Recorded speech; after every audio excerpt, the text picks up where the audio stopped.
السلام علیکم ورحمت الله وبرکاتو. ټولو مسلمانانو ته اول سلامونه کوم. بعد سلامه موږ د جناب شیخ صاحب محترمه څخه معلومات کوو د علمي د کرونا پر برابر باندې.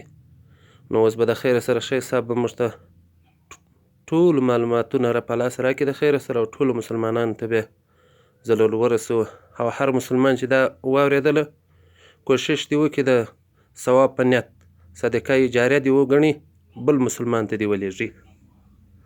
د شیخ مولوي رباطي صاحب په کشلاخ پوټي کلي کې ناصرانو کې دی. اعوذ بالله من الشیطان الرجیم. بسم الله الرحمن الرحیم. فارتقب یوم تأتی السماء بدخان مبین. صدق الله العلی العظیم. عزیزانو، کم مرض چې فلاو سوی دی، الله مسلمانانو ته دنیا ته راوستلی دی.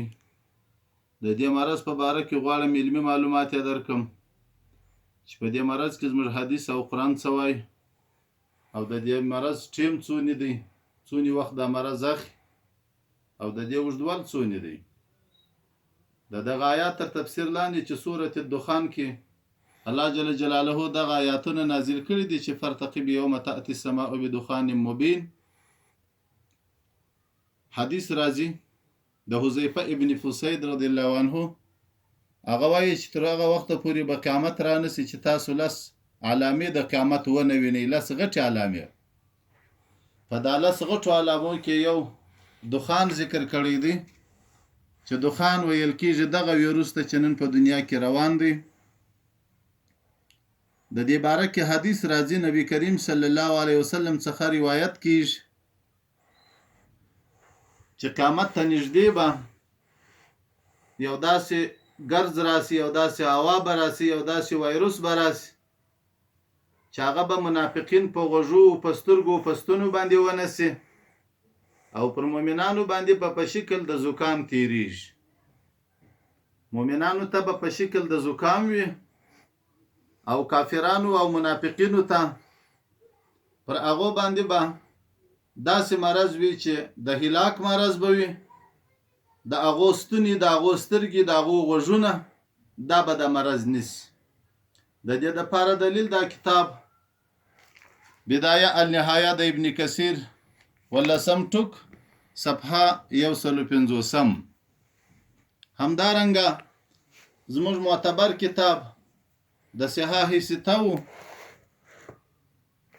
ترمذی چې علامه ترمذی رحمه الله په خپل کتاب سورة دخان په تفسیر کې لیکلی دی چې مسروق وایي چې د عبد الله ابن مسعود شاګرد دی سړی و عبد الله ابن مسعود ترالی،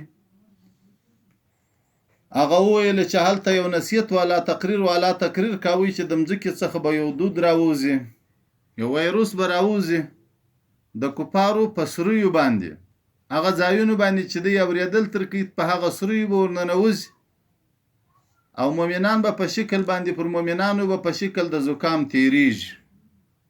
حدیث نور وږد دی. په حدیث کې چې عبد الله ابن مسعود رد کړی دی، هغه علامه ابن کثیر وایي چې پر دې ځای رد کړی دی چې دا تر قیامت مخکې دی، او د قیامت په ورځ نه دی دا عذاب. دا ترمذی جلد ثانی 141 صفحه سورة الدخان د دې تفسیر کې چې دا راځي تر قیامت د مخه به داسې ویروس راځي چې ټوله دنیا به نیسي. راځي دا معلومه کو چې دا ویروس څونې ټیم نیسي. د دې په باره کې ابن جریر د حذیفه ابن الیمان رضی الله عنه څخه مرفوع حدیث راخستی دی چې اول د علاماتو د قیامت دجال دی، را شوی کېدل د عیسی علیه السلام دی، او هغه ور دی چې د عدن څخه به شروع کېږي، خلک به محشر ته بیایي. او حذیفه ویل چې نبی کریم علیه السلام حذیفه ویل یا رسول الله دوه دود چی شي دي؟ نبی کریم علیه السلام د آیات ورته وایي چې فرتقب یوم تأتی السماء بدخان مبین، او نبی کریم علیه السلام ویل چې یو ګرځ یو دود به راځي د مشرقه تر مغربه پورې به دا دود 40 ورځې دوام کوي. 40 ورځې. د دې حدیث صراحتاً دا معلومیږي چې د دې کرونا ټیم 40 ورځې دی. مؤمن ته به په شان باندې اما المؤمن فيصيبه منه كهيئة الزكمة واما الكافر فيكون بمنزلة السكران يخرج من منخريه وأذنيه ودبره فالدخان على ظاهره والمعنى فارتقب يوم ظهور الدخان. مؤمنانو ته به په شان باندې د زکام وي او کافرانو ته به په منزله د نشي وي، لکه نشه چې ورکه تر سجمو به راوځي، تر غوږو به دا ګیس راوځي، تر دبرې به دا ګیس راوځي. نو د دې حدیث نه دا معلومه سوله چې دا کرونا ویروس 40 ورځې دی. سورة الدخان علامه کتاب روح المانی د علامه لوسی جزء 25 صفحه 103 سورة الدخان الآية 11-12 راځو دې بل معلومات ته عزیزانو. دا وبا ده، دا مرض دی، دا د الله قهر او د الله غضب دی. دا راغلی دی، دا په کوم زمانو کې راغلی دی؟ دا په 18 کال باندې تر 13 پورې چې کله امیر المؤمنین عمر فاروق رضی الله عنه د اسلام خلیفہ او امیر المؤمنین و، داغه په دور کې دا وبا رااله. دا وبا په شام کې پیدا سوله. هلته په هغه ځای کې ابو عبیده ابن الجراح امین الامت هغه جن شهید سو. بیا د هغې نه بعد د مسلمانانو امیر معاذ بن جبل رضی الله عنه وټاکل سو، هغه جن شهید سو. د هغې څخه بعد بیا عمرو بن العاص خلیفه د اسلام سو پر خلکو باندې. عمرو بن العاص چې کله خلیفه د اسلام وټاکل سو، عمرو بن العاص رضی الله عنه ودرېدی، خطبه یې شروع کړل: ای خلکو، دغه وبا او دا درد چې راغلی دی دا د اور لمبې دي. تاسو په کورونو کې پټ سئ او په غرونو کې ته پټ سئ، ساراو ته ولاړ سئ، نری سئ. تاسې سره یو سئ، ټولنې مه جوړوئ. بیا دا د امر چې کله امیر المؤمنین حضرت عمر رضی الله عنه ته ورسېد، هغه دا خوښ کړي، رد یې نه پر وکړي. نو کوم اقدامات چې حکومتونه کوي چې خلکو ته وایي چې تاسې په کورونو څه مه راوځئ، اجتماعي مه جوړوئ، ټولنې مه جوړوئ، یو ځای مه کښېنئ.